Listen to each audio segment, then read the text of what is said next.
আমাদের citadel visit করা হয়ে গেল, যদিও সিটাডেলের একদম উপরে কনস্ট্রাকশন কাজ চলতেছে, বন্ধ ছিল, আমরা দেখতে পারিনি। সেখানে বাতও থার্মাল বাত আছে, রেস্টুরেন্ট হোটেল আছে। যাই হোক, কিন্তু সিটাডেলের বিভিন্ন পয়েন্টে এভাবে সিঁড়ি করা হয়েছে, বিভিন্ন পয়েন্টে উঠানামার জন্য অনেক বড় একটা বিশাল এরিয়া, একটা বড় ক্যাসেল।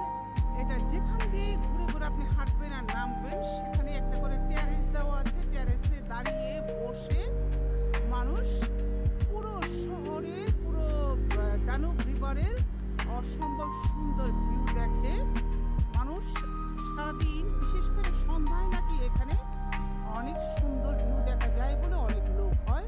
তা আমরা আর এখানে সন্ধ্যায় আসছি না। এখন দেখে গেলাম আমাদের আরও কিছু পয়েন্ট বাকি আছে যেখানে আমরা সন্ধ্যায় আসবো। সিটাডেল অ্যাকচুয়ালি প্রথমে আমি নেগলেক্ট করেছিলাম, কিন্তু এটা একটা মাস্ট ভিজিট প্লেস।